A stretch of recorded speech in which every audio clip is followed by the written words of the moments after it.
Hello student, कैसे हैं आप। आज हम प्रायिकता की एक्सरसाइज 13.2 सॉल्व कर रहे हैं। देखो, इसका मैंने क्वेश्चन नंबर 14 लिया है। इंपॉर्टेंट क्वेश्चन है कि एक कोई समस्या है, उसको ए और बी स्वतंत्र रूप से हल करने की प्रायिकताएं दे रखी हैं और बी के 1/2 और 1/3। यदि दोनों स्वतंत्र रूप से समस्या हल करने का प्रयास करते हैं तो प्रायिकता ज्ञात करनी है कि समस्या हल हो जाती है, और सेकंड है उनमें से तथ्यतः कोई समस्या हल कर लेता है। ठीक है, चलो इसका आंसर देखते हैं।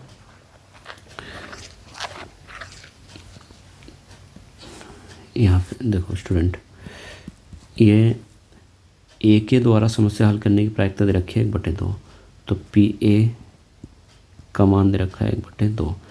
बी के द्वारा समस्या हल करने की प्रायिकता दे रखी है 1/3। अब ए के द्वारा समस्या हल न करने की प्रायिकता निकाल लेते हैं। वो क्या होगी, पी ए डैश। क्या करेंगे, 1 में से इसको घटा देंगे तो ये आ गया 1/2। बी के द्वारा समस्या को हल न करने की प्रायिकता पी बी डैश, इसको 1 में से घटा देंगे 1/3 तो ये आ गया 3 में से 1 गया 2/3। अब पहला पॉइंट सॉल्व, समस्या हल हो जाती है। समस्या हल होने की प्रायिकता हमने मान ली पी। ठीक है, अब समस्या हल हो रही है तो इसका मतलब ए समस्या को हल कर रहा है, बी नहीं कर रहा है। ठीक है, तो P A into P B, B नहीं कर रहा है, बी डैश। हो सकता है कि बी समस्या को हल कर रहा है तो पी बी, ए समस्या को हल ना कर रहा हो तो पी ए डैश। ठीक है, और हो सकता है दोनों ही समस्या को क्या कर रहे हो, हल कर रहे हो। ठीक है, क्योंकि उसने कहा था कि समस्या हल हो जाती है, तो समस्या हल हो जाती है इसका मतलब ए हल कर रहा है, बी नहीं हल कर रहा है, या बी हल कर रहा है, ए नहीं कर रहा है, या ए भी हल कर रहा है और बी भी हल कर रहा है समस्या को। ठीक है, बस यहाँ पे मान रख दो, पी ए कितना 1/2, पी बी डैश कितना है 2/3, प्लस पी बी कितना 1/3, पी ए डैश कितना 1/2, प्लस पी ए कितना 1/2 और पी बी कितना 1/3। इसको सोल्व कर लेते हैं। यहाँ पे आ गया 2/6 प्लस 1/6 प्लस 1/6, ये कितना हो गया 2 3 और 1 4, 4/6। ये आ गया 2 दूनी 4, 2 तिया 6।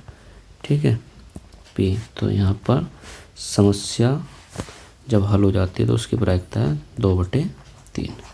ठीक है स्टूडेंट, अब सेकंड पार्ट में उसने कहा था कि उनमें से तथ्यतः कोई एक समस्या हल कर लेता है, तथ्यतः कोई एक। ठीक है, तो इसकी प्रायिकता क्या होगी, इसकी प्रायिकता हमने पी ले ली। इसकी भी भाई तथ्यतः कोई एक समस्या हल करता है, मान लिया ए समस्या हल करता है तो बी से समस्या हल नहीं होगी। ठीक है, या ऐसा हो सकता है कि बी समस्या हल करता है तो पी भी प्रायिकता आ गई, ए समस्या को हल नहीं कर पाता।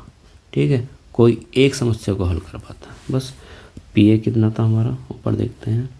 पी ए था हमारा 1/2 और पी बी डैश था 2/3, तो 1/2 गुणा 2/3 प्लस पी बी कितना था हमारा 1/3 और पी ए डैश कितना था, देखो पी ए डैश था हमारा 1/2, तो यहाँ पर आ गया ये 2/6 प्लस 1/6, यहाँ पर आ गया 3/6, 3 गुना 3, 3 दूनी 6, तो पी आ गया हमारा 1/2। ये इसका आंसर आ गया। ठीक है स्टूडेंट, अब देखो क्वेश्चन नंबर इसका 16 लिया है मैंने। क्या है कि एक छात्रावास में 60% विद्यार्थी हिंदी का, 40% अंग्रेजी का और 20% दोनों का अखबार पढ़ते हैं। एक छात्रा को चुना जाता है। पहला क्या है कि प्रायिकता ज्ञात करनी है कि वह न तो हिंदी का और न ही अंग्रेजी का अखबार पढ़ती है। दूसरा क्या है कि वह हिंदी का अखबार पढ़ती है तो उसके अंग्रेजी का अखबार भी पढ़ने वाली होने की प्रायिकता ज्ञात कीजिए। तीसरा कि वह अंग्रेजी का अखबार पढ़ती है तो उसके हिंदी का अखबार भी पढ़ने वाले होने की प्रायिकता ज्ञात कीजिए। ठीक है स्टूडेंट, चलो आंसर देखते हैं इसका। इसको रेज कर देता हूँ मैं। तो यहाँ पे देखो सॉल्यूशन इसका, हिंदी का अखबार 60% पढ़ते हैं तो इसकी प्रायिकता अगर मैं निकालूँ तो पीएच बराबर हो गया 60%, मतलब 60/100। अंग्रेजी का PE ये पढ़ते हैं कितने 40%, मतलब 40/100, ठीक है। और दोनों का PH इंटरसेक्शन E ये पढ़ते हैं 20%, मतलब 20/100, ठीक है स्टूडेंट। अब हमें जो ए पार्ट था उसमें प्रायिकता ज्ञात करनी है कि वह न तो हिंदी का और न अंग्रेजी का अखबार पढ़ती है, ठीक है। तो ए पार्ट में प्रायिकता ज्ञात करेंगे कि वो न तो हिंदी तो H' और इंटरसेक्शन न इंग्लिश तो E', ये ज्ञात करना है, ठीक है। तो यहाँ पर हम अप्लाई करेंगे डी मॉर्गन लॉ।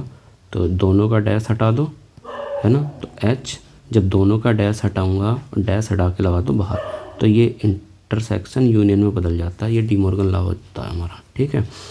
तो ये हो गया 1 - PH यूनियन E, ठीक। अब यहाँ पे H यूनियन E का फॉर्मूला खोल दो, 1 - ये होगा PH, ठीक है। और प्लस आएगा, बाहर माइनस है तो माइनस हो जाएगा PE, और माइनस होता है तो बाहर माइनस है तो प्लस का हो गया PH इंटरसेक्शन E, ठीक है।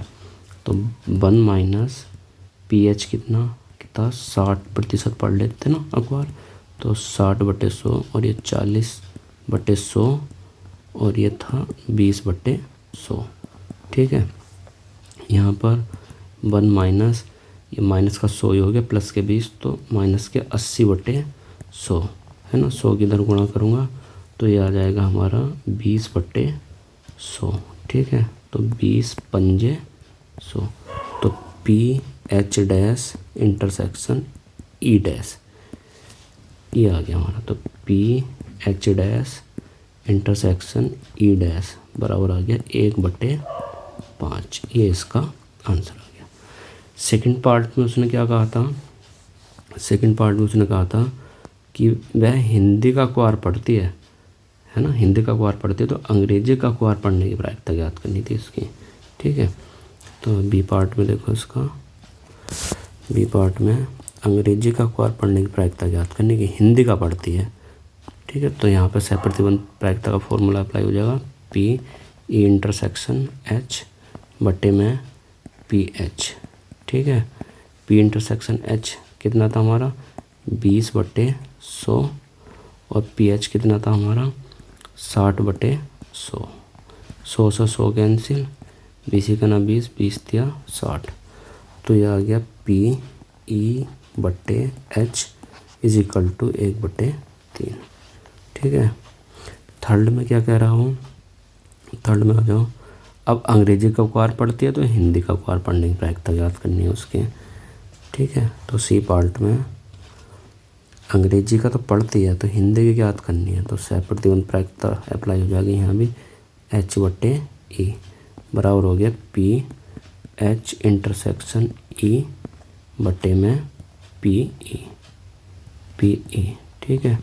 और ये कितना है इंटरसेक्शन 20/100, और PE कितना था 40/100, तो 40/100, 100 से 100, 20 का ना 20, 20 दूनी 40, तो ये आ गया हमारा PH/E इज इक्वल टू 1/2, ये हमारा आंसर आ गया, ठीक है स्टूडेंट। आशा करता हूँ ये क्वेश्चन आपको समझ में आया होगा, ठीक है। ओके बाय, धन्यवाद।